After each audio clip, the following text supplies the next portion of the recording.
Et bonjour à toutes et à tous. Je m'appelle Stéphane Joly et j'ai le plaisir de présider le GEM depuis 5 ans.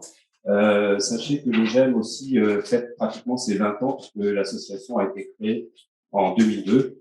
Et c'est vrai que y ayant participé, on a vu vraiment bouger les choses par rapport à cette activité générique et biosimilaire. Et nous avons souhaité aujourd'hui faire une conférence de presse sur le sujet. Nous sommes en période électorale ou préélectorale et on aimerait vous présenter avec quelques slides et plusieurs intervenants, la situation du marché du générique à date, aussi parler des médicaments biosimilaires et aussi faire part de propositions que le GEM pourrait être amené à proposer. Vous voyez ici, on a notre logo, on peut pas appeler ça un logo, mais avec nos gélules bleu, blanc, rouge et notre slogan souveraineté, égalité, santé. C'est vrai que le générique, par définition, mais maintenant aussi les biosimilaires, ont pour objet de faire des économies à la collectivité. On le reverra tout à l'heure en détail, mais on peut dire qu'aujourd'hui, c'est pratiquement 3 milliards, 3 milliards et demi d'euros d'économies chaque année qui est engrangée grâce au générique. Et quand on regarde depuis 2000, période où on a obtenu la substitution pour les pharmaciens, on est à plus de 30 milliards d'euros d'économies. Donc, l'idée aujourd'hui, avec plusieurs intervenants, donc, en gros, on va compartimenter les choses en 4 parties. Une première partie où Nadia Ozano, directrice générale adjointe d'OpinionWay, un gros institut de sondage assez spécialisé sur la sphère santé, va nous faire part d'une enquête qui a été menée, donc sponsorisée par le GEM, sur l'état des lieux de la perception du générique vis-à-vis des patients. Je crois que cette étude a été faite en février, donc elle est très fraîche. Ensuite, Sébastien Michel, qui est vice-président des affaires publiques du GEM, va nous faire une présentation des différentes propositions que le GEM est amené à faire à l'heure actuelle, à la fois sur le générique et sur le biosimilaire. Et puis enfin, je ferai aussi un rappel des grandes lignes, des chiffres ADAC et puis peut-être des perspectives qu'on pourrait se donner ensemble sur ce générique et ce biosimilaire. Et enfin, bien sûr, on laissera la place aux questions-réponses. Je crois que nous sommes pas loin tout à l'heure. Anne-Laure me disait qu'on est tout à l'heure 25 personnes connectées via Zoom. Donc, on vous remercie à tous et à toutes d'être présents pour ceux qui sont là, et aussi ceux qui participent par Zoom. Et on va essayer de faire en sorte que ce soit assez animé, assez réactif par rapport à toutes ces présentations. Merci à vous. Bonjour à tous, je suis ravie d'être là avec vous aujourd'hui pour vous présenter les résultats de l'enquête. Donc, une enquête sur les Français et les médicaments génériques qui avait 4 objectifs. Connaître les principales craintes des Français en matière de santé, identifier le niveau de confiance et l'image perçue par les Français des médicaments génériques, mais également leur comportement d'achat et les raisons du choix d'un médicament générique. Alors, pour répondre à ces objectifs, on a réalisé une enquête auprès d'un échantillon représentatif de 1024 personnes âgées de 18 ans et plus, une enquête qui a été réalisée online du 10 au 15 février, donc en effet, qui a été réalisée très récemment. Alors, auprès d'un échantillon représentatif sur les critères habituels en termes de sexe, d'âge, profession, région, catégorie d'agglomération. Et on va rentrer tout de suite dans le vif du sujet.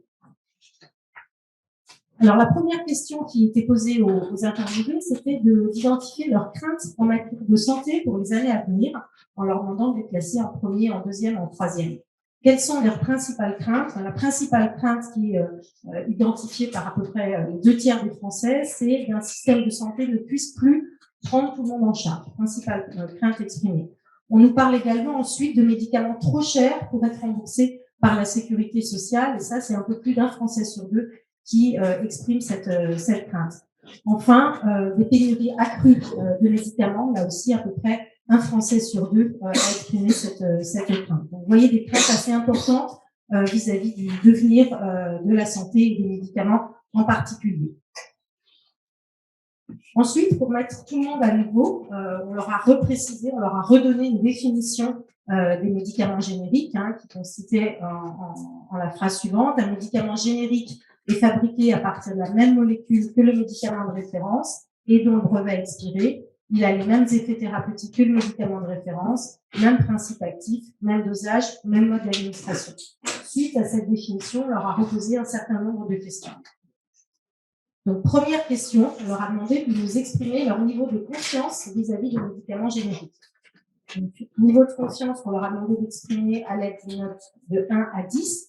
Donc, plusieurs éléments à voir par rapport à cette slide. D'abord, la note moyenne. Vous voyez que c'est une note moyenne de 7,6 sur 10, qui est plutôt une bonne note par rapport aux enquêtes qu'on fait habituellement. Ce qui est intéressant aussi, c'est de regarder le pourcentage de notes 8-10, donc de bonnes notes, qui est de 61%. Donc, on voit que l'opinion, la confiance que l'on a dans les médicaments génériques, que les Français ont dans les médicaments génériques, est importante. Et l'autre, la dernière note qui est intéressante, c'est la note les notes de 1 à 4, donc qui expriment le rejet par rapport aux médicaments génériques, qui est très faible, puisqu'elle n'est que de 7%. Alors ça, c'est pour l'ensemble des Français. Ce qui est intéressant, c'est de regarder ensuite par tranche d'âge, parce qu'on va voir que c'est un critère important dans la perception et dans le comportement par rapport aux médicaments génériques. Donc, vous avez en haut les notes 8-10, donc les bonnes notes. Vous voyez qu'on vient de voir le total de l'ensemble des Français, c'est 61%. Et vous voyez ensuite que plus on avance en âge, plus le pourcentage de bonnes notes va être important. On a seulement 45% sur les 18-24 ans, donc c'est significativement inférieur à la note globale des Français.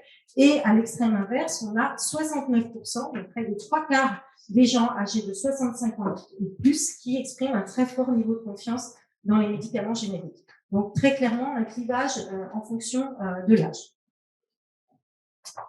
On leur a posé ensuite un certain nombre d'affirmations concernant les médicaments génériques et on leur demandait de s'exprimer à l'aide d'une échelle d'accord, tout à fait d'accord, plutôt pas d'accord, pas du tout d'accord. Le premier constat, c'est celui des chiffres qui sont sur le côté droit, qui correspondent au sous-total d'accord, donc le tout à fait d'accord plus le plutôt d'accord, et vous voyez tout de suite qu'on démarre à minimum 71% d'accord sur l'ensemble de ces items.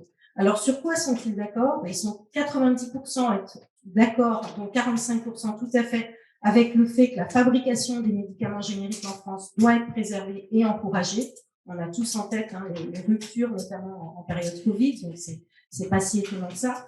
Un très fort taux d'accord également sur le fait que les médicaments génériques permettent une diversification des sources d'approvisionnement afin de limiter les ruptures. Également, un grand nombre de Français qui sont d'accord avec l'affirmation selon laquelle les médicaments génériques garantissent l'accès à des traitements qui, bien qu'anciens, sont indispensables à la prise en charge des patients, mais également d'autres affirmations qui suscitent aussi un très fort niveau d'accord, comme le fait qu'on ne puisse plus aujourd'hui se passer des médicaments génériques, qu'ils sont utilisés dans la totalité des hôpitaux en France depuis de nombreuses années, ou que les économies contribuent à réaliser des économies pour le système de santé. Donc des affirmations qui recueillent dans l'ensemble un très fort niveau d'accord de la part des Français. On a parlé opinion, perception, quels sont maintenant les comportements, plus précisément leur comportement quand un médecin ou un pharmacien leur propose des médicaments génériques. Là aussi, on voit que le comportement est très positif. 94%, donc la quasi-totalité des Français, déclarent accepter les médicaments génériques, notamment encore de façon plus importante chez les CSP+, puisque ça monte à 97%. Alors, les 2/3 les acceptent à chaque fois, quel que soit le médicament concerné, et 26% la plupart du temps, mais font quelques exceptions. Et on voit que globalement, c'est une acceptation très forte de la part des Français, puisqu'ils acceptent de prendre et d'accepter la recommandation des professionnels de santé concernant les médicaments génériques. Alors là aussi, le clivage dont on a parlé en fonction de l'âge se retrouve, puisque vous voyez que sur la colonne des 18-24 ans, ils sont moins nombreux à les accepter à chaque fois, et ils sont plus nombreux, logiquement, à les accepter la plupart du temps, mais à faire des exceptions. Donc, encore une fois, un clivage selon l'âge qui se retrouve principalement chez les plus jeunes. Enfin, dernière question, on leur demandait pour quelles raisons ils acceptaient les médicaments génériques quand ils sont recommandés de la part des professionnels de santé. On retrouve ce qu'on a vu au tout début. Le premier point, c'est la confiance notamment dans la prescription ou la recommandation des professionnels de santé, puisque vous voyez la confiance dans le médecin qui est citée par les 2/3 des Français, la confiance dans la recommandation du pharmacien qui est citée par près d'un Français sur deux. On a aussi la perception d'une efficacité aussi grande avec un niveau de prix qui est beaucoup plus intéressant, qui est cité comme deuxième raison. Et puis ensuite, on a des raisons plus annexes. Et on voit qu'en effet, la confiance dans la prescription ou la recommandation des professionnels de santé est le premier critère qui est cité pour accepter les médicaments génériques. Voilà, donc si on veut conclure, on a vu qu'il y a près de 9 Français sur 10 aujourd'hui qui expriment des craintes par rapport au système de santé, en matière de santé pour les années à venir, notamment sur le fait de ne pas avoir une prise en charge qui serait globale pour l'ensemble des Français, mais également sur un coût trop élevé ou sur des pénuries de médicaments. On a vu que les atouts des médicaments génériques sont bien reconnus des Français, un moyen de limiter les ruptures, une fabrication française à encourager et une garantie de l'accès au traitement. Et on a vu à l'instant qu'ils étaient une grande majorité, là aussi, à les proposer. Près de 9 Français sur 10 qui les acceptent à chaque fois ou la plupart du temps, et principalement grâce à la confiance qu'ils ont dans les professionnels, dans la recommandation des professionnels de santé. Merci beaucoup, Nadia. J'ai oublié de préciser tout à l'heure que les questions pourront se faire plutôt en fin de présentation des uns et des autres. Et alors, je crois que vous récupérerez toutes les questions qui nous viennent via Zoom pour pouvoir et pour puissiez répondre. Juste une petite précision, excusez-moi, avant que je te donne la parole. Votre concurrent et partenaire Ipsos citait la semaine dernière que les préoccupations des Français, en 1, c'est le pouvoir d'achat, en 2, c'est l'Ukraine, en 3, l'environnement, et en 4, la santé dans le cadre de la période électorale. Donc je pense qu'effectivement, la santé est un point très important, et ce que vous venez de nous décrire ici sur le générique est très intéressant. À toi. Bien, merci Stéphane. Alors, je crois qu'avant de commencer mon propos, on a prévu de partager avec vous une petite vidéo, en réalité, parce qu'au-delà des discours et des chiffres, on a considéré que ça pouvait être pertinent et intéressant d'imager un petit peu tout cela et de travailler autour de la notion de valeur, de tout ce que peut apporter le médicament générique aujourd'hui et demain. Et on vous propose donc de partager les aventures d'un petit personnage qui s'appelle Henri. Nous voici aujourd'hui en présence d'Henri. Henri est malade et se rend à la pharmacie avec l'ordonnance de son médecin pour chercher son médicament. Confiant et serein, il est d'autant plus surpris lorsque la pharmacienne lui annonce qu'elle n'a plus de stock. Il faut compter 6 mois, lui dit-elle. Devant l'air ahuri d'Henri, elle explique que les usines qui fabriquent les médicaments génériques en France et en Europe ont fermé. Il n'en reste plus qu'une à fabriquer son traitement et les réserves sont épuisées. Henri imagine alors les usines fermées, les centaines d'emplois menacés. Choqué mais déterminé, notre héros poursuit sa quête en se rendant dans une deuxième pharmacie. Il a de la chance cette fois, le médicament est là et c'est d'un geste habituel qu'Henri tend sa carte vitale au pharmacien. Ah, mon pauvre monsieur Henri, ça ne suffit plus, se désole le pharmacien, en présentant la note à un Henri abasourdi en voyant le prix. Et il poursuit, plus de générique pour économiser, il faut à présent payer pour se soigner.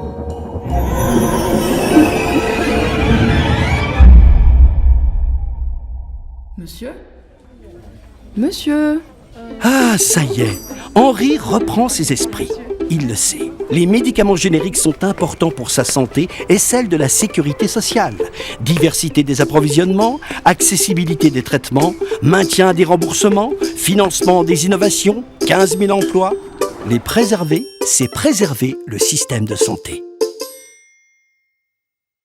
Et donc, à travers cette petite capsule vidéo, l'idée pour nous, c'était de rappeler d'une certaine façon pourquoi les médicaments génériques restent indispensables. Quelques rappels avant de rentrer dans les propositions qu'on souhaite porter dans le cadre de l'élection présidentielle. D'abord, ces médicaments génériques sont dans leur grande majorité des médicaments d'intérêt thérapeutique majeur.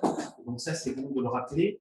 Rappeler également qu'ils interviennent dans un très grand nombre de pathologies, des maladies chroniques et aiguës, et que finalement, ce sont des médicaments du quotidien auxquels les Français sont désormais habitués. Je ne reviens pas sur les résultats de l'enquête qui viennent d'être présentés et qui attestent, si besoin était, du grand degré de confiance de nos concitoyens à l'égard de ces médicaments génériques. Et puis, et vous le disiez tout à l'heure, ça a été renforcé à l'aune de la crise sanitaire, ce sont des médicaments, j'y reviendrai, qui sont essentiels à la sécurité de nos approvisionnements, puisqu'en multipliant les sources d'approvisionnement, on diminue d'autant le risque de rupture qui a pu être rencontré il y a quelques années. Et puis, je ne reviendrai pas là-dessus tout de suite, mais ce sont des médicaments qui sont utiles pour notre système de santé, notamment par les plus de 3 milliards d'euros d'économies qu'ils procurent chaque année à la sécurité sociale. Et puis, et j'y reviendrai tout à l'heure, c'est une réalité un petit peu plus méconnue, mais qui apparaît aussi très clairement dans l'enquête qui vous a été présentée.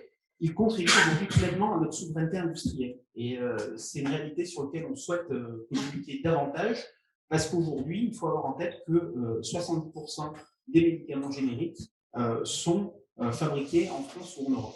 Et donc, c'est une réalité aussi sur laquelle on souhaite communiquer, parce que depuis de très nombreuses années, on a beaucoup communiqué sur le générique, sur sa valeur économique, la manière dont il apporte des économies au système de santé et la manière dont il permet de contribuer à financer beaucoup de choses. Et c'est d'autant plus prégnant et important aujourd'hui qu'on doit faire face à un double défi. Le mur démographique, d'abord, qui va faire qu'avec le vieillissement de la population, il y aura de plus en plus de patients âgés polymédiqués. Et le deuxième défi à relever, ce sera le coût de l'innovation, puisqu'on se rend bien compte qu'aujourd'hui, le système de santé a parfois du mal à absorber des innovations de rupture très coûteuses. Et donc, on considère, et c'est reconnu comme tel, que le médicament générique peut apporter des réponses à ces problématiques-là. J'y reviendrai. Et donc, on le disait, le temps d'une campagne présidentielle, c'est toujours un moment où finalement chaque secteur économique essaie de formuler des propositions. Donc, on s'est aussi livré à cet exercice.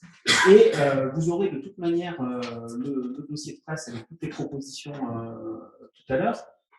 Mais le GEM a travaillé une quinzaine de propositions qui s'articulent autour de 3 grands axes. Le premier, qui consiste à assurer l'accès à des traitements de qualité pour un grand nombre de patients en réduisant le coût de nombreux médicaments. Et c'est quelque chose de fondamental pour nous. La capacité à financer l'innovation, je le disais, et la préservation du tissu industriel et de l'emploi en France et en Europe. Et ça aussi, c'est quelque chose de très important. Alors, pour ce faire, 3 axes. Préserver l'accès aux soins et à des médicaments de qualité pour le plus grand nombre, puisqu'effectivement, aujourd'hui, on a eu parfois le sentiment dans le passé que la politique du médicament se construisait par piliers et sans avoir une approche globale. Et aujourd'hui, on considère qu'il faut envisager le médicament dans l'ensemble de son cycle de vie. Et il faut à la fois, j'y reviens, permettre un accueil volontariste de l'innovation, mais également le déploiement d'une concurrence pérenne et donc toutes ces actions autour des médicaments matures et génériques. Le deuxième élément, c'est de préserver l'attractivité de la France. C'est quelque chose de fondamental et on le voit bien à l'aune, une fois de plus, de la crise sanitaire qui nous a beaucoup interrogés sur ces sujets collectivement. Et il faut en faire un élément fort de renforcement de notre souveraineté sanitaire. Et donc, j'y reviendrai avec des propositions très concrètes, notamment sur des règles fiscales et économiques qu'on appelle de nos voeux. Et puis, le dernier élément, vous le savez, en France, on a une spécialité qui consiste à avoir parfois un millefeuille administratif pas toujours très efficace et efficace. Et donc là encore, en capitalisant aussi sur ce qui s'est passé ces derniers mois, on considère qu'il y a des choses à mettre en avant et sur lesquelles on doit pouvoir capitaliser. Alors, la première liste de propositions, je ne vais pas toutes les détailler parce que ça serait très long et puis je me tiens en revanche à votre disposition pour répondre aux éventuelles questions, consiste à 5 mesures pour préserver l'accès aux soins et à des médicaments de qualité pour le plus grand nombre. C'est un petit peu l'ADN des médicaments génériques.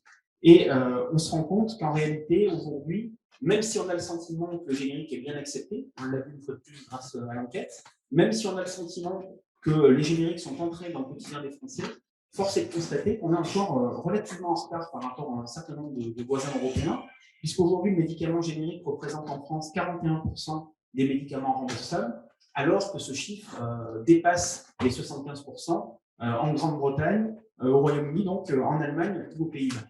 Donc, il y a encore des marges de manœuvre à aller chercher. Et donc, c'est pour ça que dans les propositions très concrètes qu'on souhaite formuler, il y a cette nécessité d'étendre le périmètre du répertoire des médicaments génériques qui est encore trop restreint.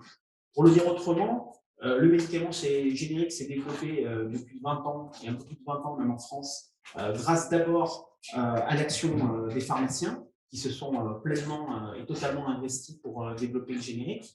Les patients ont aussi bien joué le jeu avec des mesures incitatives, hein, le tiers payant contre le générique en 2006 ou plus récemment le fameux article 66.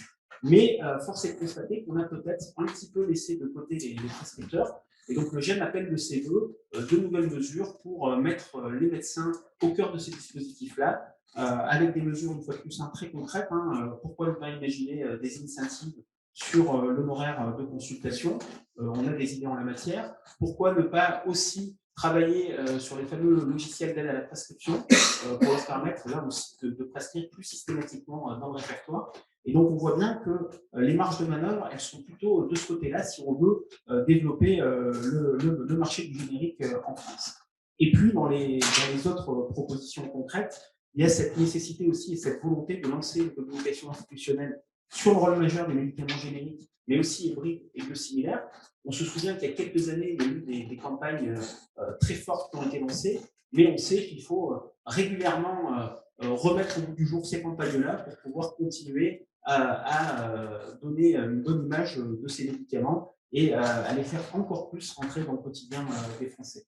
Et puis, une autre mesure qui est aussi importante pour le GEM, c'est tout ce qui consiste à travailler autour de la valorisation de ce qu'on appelle les spécialités matures innovantes, les value-added medicines, en facilitant leur accès au marché, puisqu'on se rend compte que sur des molécules anciennes, on peut parfois trouver de nouvelles perspectives, et on le voit bien à l'aune de la crise sanitaire, quand il s'est agi de trouver dans l'urgence des traitements, et qu'on n'avait pas la capacité immédiatement de développer de nouvelles molécules, eh bien on a screené d'une certaine façon la pharmacopée existante pour essayer de trouver de nouveaux débouchés. Et donc là, on considère aussi qu'il y a des marges de manœuvre à aller chercher pour soutenir ces médicaments matures, qu'ils soient donc génériques, et puis suivis aussi sur les hybrides et les biosimilaires, qui sont là aussi deux leviers fondamentaux. Il faut que les textes réglementaires puissent paraître le plus rapidement possible, et on se félicite en tout cas des évolutions récentes, notamment sur les hybrides, mais également sur les biosimilaires, parce que le GEM a de longue date soutenu la nécessité de donner un rôle actif aux pharmaciens pour le développement des biosimilaires. Et aujourd'hui, c'est le cas dans la FSS 2022, puisque le droit de substitution a été accordé aux pharmaciens et qu'il faut pouvoir très rapidement le rendre concret pour permettre là aussi un développement des biosimilaires où on est encore très largement en retard en France par rapport à beaucoup de voisins européens. Donc ça, c'était le premier pilier sur l'accès aux soins et à des médicaments de qualité. Le deuxième pilier, je le disais tout à l'heure, c'est de préserver l'attractivité de la France et poursuivre le renforcement de notre souveraineté sanitaire. Une réalité qu'on aime bien rappeler et qui est parfois méconnue, c'est que derrière le médicament générique en France, il y a plus de 15 000 emplois et plus de 60 sites industriels. Et donc cette réalité-là, elle est vivante et elle permet sur le territoire national d'avoir, via des laboratoires pharmaceutiques ou des sous-traitants et des façonniers, des savoir-faire qu'il convient aussi de conforter et de renforcer. Parce qu'on parle beaucoup ces derniers mois et ces dernières années d'innovation, de molécules biologiques, mais je crois qu'il ne faut pas oublier aussi tous ces médicaments matures qui contribuent, je le disais en introduction, à prendre en charge de nombreuses pathologies et qui sont essentielles dans la pharmacopée française. Et donc là encore, on a déployé un certain nombre de propositions que vous avez à l'écran, avec pas mal de choses très concrètes. J'insisterai pas sur le premier, mais qui est quand même important, sur cette notion d'ondame, où aujourd'hui, pour reprendre la phrase qu'avait employée à l'époque Thomas Mesnier l'année dernière, il disait que finalement, d'une certaine façon, le Parlement est borné, puisqu'il n'y a pas une vision globale de la protection sociale. Et donc, ça justifie pleinement la volonté qui est la nôtre d'avoir un travail qui soit collectif sur cette ondame pour pouvoir fixer des règles du jeu qui soient le plus pluriannuelles possible et le plus partagées possible pour arriver à répondre au double objectif, de répondre aux besoins des patients français et de maîtriser les comptes publics. Je crois qu'en la matière, il y a encore pas mal de boulot à faire. Ce qui est important aussi pour nous, c'est de préserver une offre multisource de médicaments matures. Je le disais tout à l'heure, le générique, c'est probablement le meilleur rempart contre les tensions d'approvisionnement. Parce que plus vous avez d'acteurs sur le marché, et plus vous avez la capacité à faire face à la défiance d'un des acteurs. Ça, c'est une réalité aussi qui est fondamentale. On l'a vu à l'aune, une fois de plus, de la crise sanitaire, quand il y a eu parfois des difficultés ou des tensions en termes d'approvisionnement sur les médicaments de réanimation notamment, et bien heureusement qu'il y avait les laboratoires génériques pour permettre de prendre en charge les patients français. Et donc, il faut continuer à capitaliser là-dessus et faire en sorte de préserver cette offre multisphère. Et bien sûr, on rentre dans les critères économiques et financiers qui sont fondamentaux. Parce que Stéphane Joly le disait tout à l'heure, force est de constater que depuis de nombreuses années, les baisses de prix successives ont largement contribué à fragiliser l'économie du secteur. Je rappelle quand même que depuis 10 ans, on a des baisses de prix d'environ 3,5% par an et qu'aujourd'hui, le prix médian d'un comprimé médicament générique est à 11 centimes d'euros. 11 centimes d'euros. Donc, je pense que c'est un chiffre qui est important d'avoir en tête, parce que si on veut justement pouvoir produire en France, avoir cette volonté d'assurer la souveraineté sanitaire, eh bien, ça a un coût. Et donc, c'est pour ça que l'une de nos propositions consiste à instaurer un prix plancher pour les médicaments nature, qui sont, je le redis, fondamentaux pour la prise en charge des patients français. Et puis, le sujet qui est pour nous probablement le plus important, c'est de veiller à instaurer une fiscalité équilibrée et notamment de segmenter le périmètre de la clause de sauvegarde. Alors, la clause de sauvegarde, je pense que chacun sait de quoi il s'agit. Hein. C'est une fiscalité dont le but initial est plutôt vertueux, puisqu'il consiste à dire que, au-delà d'un certain dépassement dans la croissance du marché pharmaceutique, eh bien, il y a un mécanisme qui permet à l'État de limiter la hausse des dépenses via cette clause qui fait que les laboratoires pharmaceutiques doivent payer une taxe. Malheureusement, depuis 3 ans, les génériques sont entrés de nouveau dans l'assiette de cette clause de sauvegarde et force est de constater que c'est pour nous quelque chose de profondément injuste et inéquitable. On utilise souvent l'image, finalement, demander au laboratoire générique de payer la clause de sauvegarde, c'est un petit peu comme demander à un citoyen qui circule en vélo électrique de payer pour la taxe carbone. C'est un non-sens absolu parce que les médicaments génériques et nature en général contribuent à donner des économies au système de santé. Et donc, c'est tout à fait baroque de nous demander de contribuer à la même hauteur que les laboratoires qui font de l'innovation. Et donc, ça, c'est vraiment un combat qui est majeur pour l'ensemble des adhérents du GEM et sur lequel on a amorcé un dialogue avec les autorités de santé et on souhaite vraiment pouvoir avancer, notamment via, à minima, une segmentation du périmètre de la clause de sauvegarde, parce qu'on ne peut pas traiter de la même manière des médicaments innovants qui ont un impact colossal sur les dépenses de santé et des médicaments génériques qui, je le rappelle, à chaque fois qu'en France on vend une boîte de médicaments génériques, c'est des économies pour le système de santé. Donc cette clause de sauvegarde, c'est vraiment quelque chose sur lequel il faut revenir, parce que sinon on ne sera pas en capacité de permettre à nos laboratoires de continuer à faire face à leur mission. Et puis, il y a aussi dans ces éléments d'environnement, au-delà de ce contexte fiscal et de régulation économique et financière, il y a aussi cette volonté pour nous de disposer d'une visibilité pluriannuelle. C'est quelque chose sur lequel on communique depuis de nombreuses années, mais force est de constater qu'aujourd'hui, nous ne sommes pas encore au rendez-vous, puisque la régulation économique et financière se fait de manière annuelle, voire par des arbitrages en cours d'année. Et aujourd'hui, quand vous devez planifier des investissements ou une stratégie industrielle, vous ne pouvez pas le faire si la règle du jeu change en permanence chaque année. Et donc, la demande qui est celle du GEM, c'est vraiment d'avoir une véritable visibilité sur plusieurs années pour pouvoir, de la même manière, adapter notre rythme et notre volonté industrielle qui est forte pour développer notre empreinte sur le territoire national. Donc vraiment, ce pilier de préservation de l'attractivité de la France, il est, je crois, au cœur de beaucoup d'enjeux et on y est en tout cas très attaché et on sera très combatif sur ces différents sujets. Et c'est le dernier, parce que je vois que je suis déjà très long, le dernier pilier que je devais présenter ce matin, c'est sur la définition d'un environnement administratif qui soit efficient et connecté. Je vais être relativement bref, mais on a pu se rendre compte durant la crise sanitaire que dans une situation d'urgence, on était capable de faire preuve d'adaptation et de capitaliser sur les outils numériques et digitaux pour gagner du temps. Pour gagner du temps, pour permettre aux patients d'avoir accès à leur traitement. Eh bien, l'idée qui est la nôtre, c'est de se dire capitalisons là-dessus, simplifions, parce qu'aujourd'hui, il y a encore beaucoup trop de contraintes administratives qui n'ont pas forcément lieu d'être. Et on considère donc qu'il faudrait aller beaucoup plus en avant sur la mutualisation d'informations, notamment dans un objectif de santé publique, et que l'échelon européen doit nous permettre d'harmoniser un certain nombre de choses.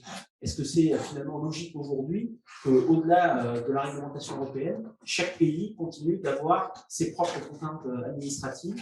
On pense qu'il y a vraiment la nécessité d'avoir une harmonisation européenne pour, là encore, alléger la charge administrative et aligner ses obligations au niveau européen avec le digital et sur les procédures et les documents. Ça paraît rien, mais en réalité, c'est quelque chose qui peut être très très important, notamment si on veut, là encore, accélérer la mise sur le marché de médicaments. Et c'est quelque chose, une fois de plus, qui est indispensable si on veut assurer la meilleure prise en charge des patients. Donc, vous voyez, une quinzaine de propositions, d'une certaine façon, beaucoup de détermination, avec à la fois, et Stéphane y reviendra, une volonté de non pas tirer une sonnette d'alarme, mais d'attirer l'attention sur aujourd'hui un secteur qui doit faire face à des enjeux qui sont majeurs et qui répondent, pour boucler sur l'enquête qui vous a été présentée tout à l'heure, à l'ensemble des préoccupations des Français. Puisqu'on voit bien que vraiment, le médicament générique et les médicaments biosimilaires et les hybrides, c'est une réponse à tous les défis, à tous les enjeux que doit relever notre système de santé. Et donc, pour toutes ces raisons, on va apporter ces 15 propositions. On a déjà eu l'occasion de les présenter à un certain nombre de candidats à la présidentielle. Donc, on vient continuer à le faire dans les toutes dernières semaines, enfin, dans les derniers jours même, de cette campagne, pour convaincre nos futurs dirigeants de la nécessité d'accompagner le développement de ces médicaments de vaccin.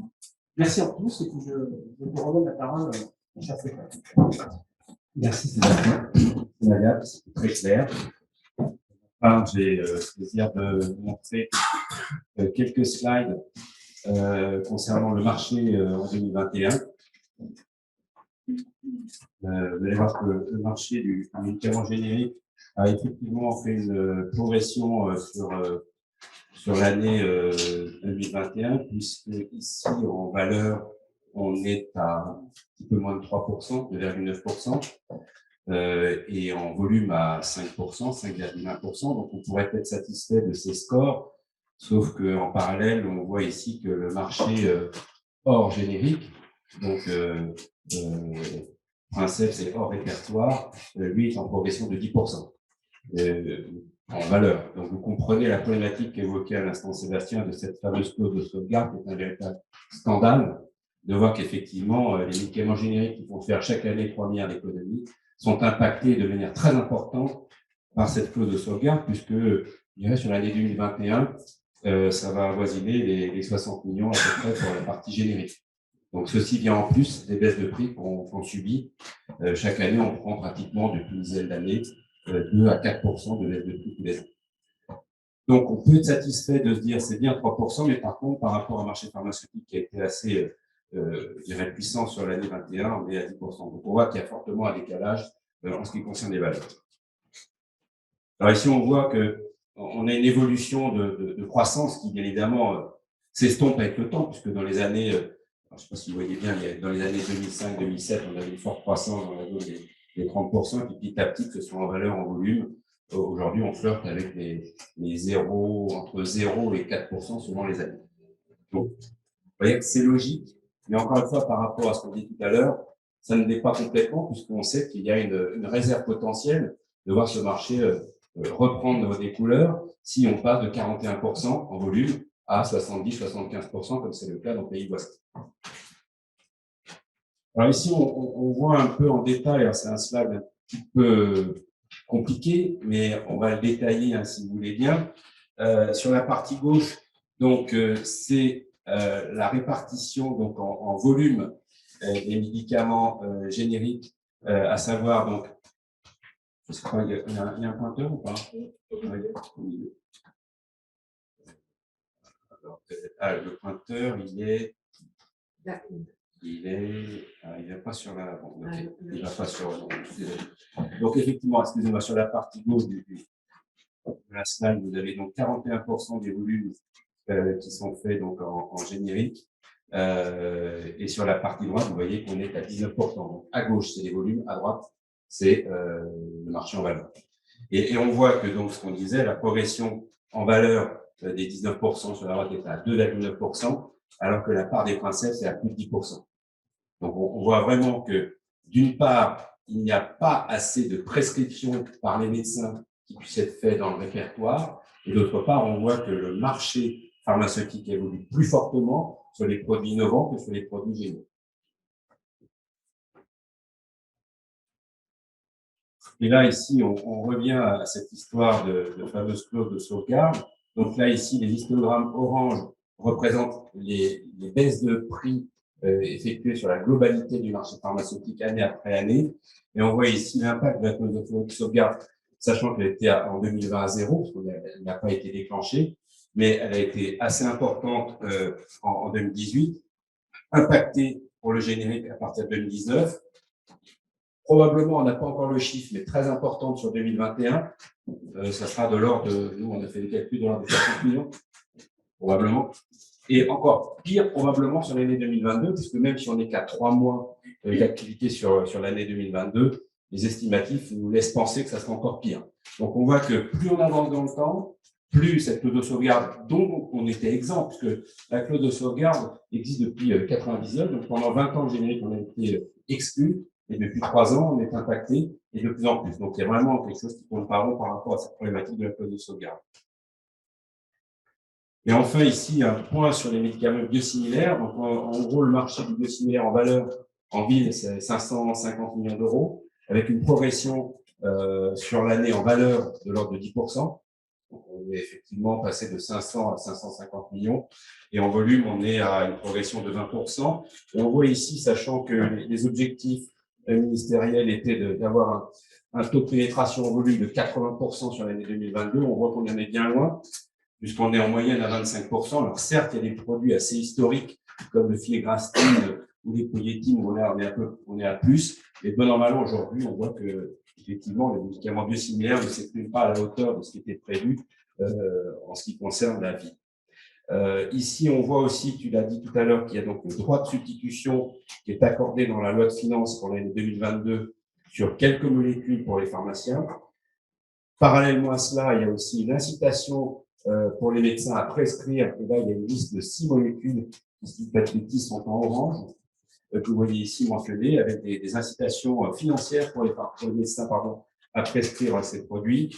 On va dire qu'effectivement, le GEM s'est battu depuis 2 ans, 3 ans avec les syndicats de pharmaciens pour que, au moins, déjà, quelques molécules soient substituables. Et on va faire en sorte, petit à petit, avec le temps, que le nombre de molécules substituables dans le répertoire biosimilaire soit de plus en plus important. Alors, un petit mot sur le GEM. Je vous disais tout à l'heure en introduction, on fête les 20 ans. En gros, on a démarré le GEM en janvier-février 2002. Catherine, qui est donc notre déléguée générale. Alors, sachez que le GEM, en termes de personnes permanentes au GEM, il n'y a que 4 personnes.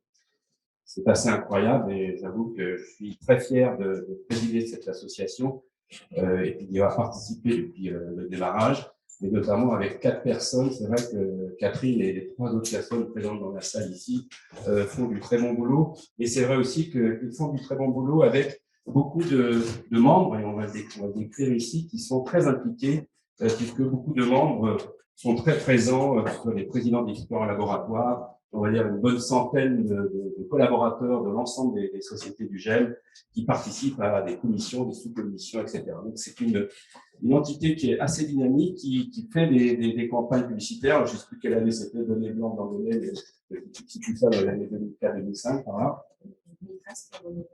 2013, pardon, je pars au point en arrière.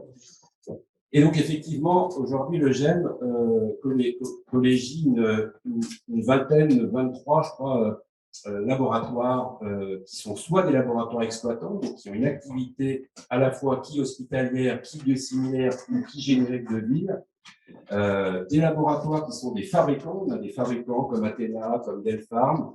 Nous avons aussi comme Subtifarm, nous avons des laboratoires qui sont des développeurs comme Subtifarm, voilà, comme Helm. Donc on est 23 laboratoires et je voudrais ici faire un point parce que c'est un moment important dans le monde du générique qu'on est en train de vivre, puisque un laboratoire qui s'appelle Sun Pharma, qui s'appelait préalablement Ranbaxy, donc c'est le leader mondial, je peux me permettre, de la fabrication des médicaments génériques. Hein, c'est une société qui emploie par exemple 40 000 salariés, 40 sites de production en Inde et ailleurs, je pense. c'est une société qui était présente depuis 20 ans sur le marché français et qui a décidé au 1er avril d'arrêter son activité générique en ville. Donc, je peux dire que ça, c'est un événement qui est assez impressionnant, à savoir que cette entreprise, présente depuis 20 ans, a pris la décision d'arrêter son activité en France en ville. Elle continue son activité parce que c'est un gros laboratoire présent sur le marché hospitalier et qui aussi est un gros façonnier qui travaille pour le compte de plusieurs laboratoires. Et sachez que ça, c'est un événement important puisque c'est une société qui avait repris l'entité Rhône-Poulenc Générique pour les plus anciens, donc RPG en 2002-2003, a développé son activité, a décidé d'arrêter. Donc ça met en exergue effectivement le point qu'on soulevait par rapport au fait que le médicament générique, c'est 3 € la boîte. Et la rentabilité des activités génériques en France est très faible. Je peux vous dire, sur les 15 acteurs exploitants, il n'y en a pas 4 qui gagnent de l'argent. Ça veut dire qu'à chaque fois qu'il y a une moindre modification, aujourd'hui, on vit des hausses de prix très importantes sur les matières premières, sur l'énergie, etc. Comme tu disais tout à l'heure, Sébastien, 3 €, 10 centimes, 11 centimes le comprimé. Dès qu'on fait une modification de 10-15%, la société devient de moins en moins rentable. Donc, c'est vraiment une problématique de voir qu'effectivement, c'est un marché qui est inclus dans l'industrie pharmaceutique, bien évidemment, mais qui n'a rien à voir en termes de rentabilité. Et donc, à chaque fois qu'il y a un moindre coût, on a des gros problèmes par rapport à la possibilité de continuer à assurer cette souveraineté et cette souveraineté industrielle et cette possibilité de continuer à proposer des médicaments génériques. Donc, effectivement, aujourd'hui, la clause de sauvegarde est un véritable problème, puisque, outre les baisses de prix qu'on peut subir, là, c'est des baisses de prix qui sont dictées par l'État, mais outre les hausses de prix de revient qu'on peut avoir par rapport à différents coûts d'énergie, etc., on s'aperçoit que ça devient de plus en plus compliqué. Et on a effectivement, tu l'as très bien expliqué, Sébastien, on a besoin de visibilité sur ce marché du générique. On a le marché du biosimilaire qui arrive. On pense qu'effectivement, en termes de perspective, il n'est pas dit, mais c'est un marché qui est à 550 millions. On pense que dans les 10 années qui viennent, ça va dépasser le milliard d'euros. Donc, on a effectivement des perspectives de croissance. On a aussi, tu l'as cité tout à l'heure, Sébastien, des hybrides. Là, les hybrides, ce sont les médicaments qui ne sont pas susceptibles d'avoir des types de biodisponibilité pour être enregistrés au niveau de la NSM. Principalement, aujourd'hui, ça concerne les produits pas diabétiques, anti-asthmatiques, excusez-moi, et donc peut-être d'autres aussi par la suite. Et donc, c'est un marché qui va continuer à progresser, mais il nous faut de la visibilité. Voilà, donc le GEM est en action permanente pour essayer de faire comprendre à tous qu'il faut essayer de préserver pour continuer à accorder des économies. Merci à l'organisation. Bravo à tous et j'espère qu'on a pu apporter des nouvelles approches par rapport à ce qu'il faut dire sur le générique, sur le biosimilaire, sur les hybrides lors de cette période électorale et que, entre autres, puisqu'on a beaucoup insisté dessus, les baisses de prix vont être moindres pour le futur pour le générique et que cette clause de sauvegarde sera revue de manière normale et organisée pour l'avenir du générique. Merci à vous toutes, merci à vous tous et à très bientôt.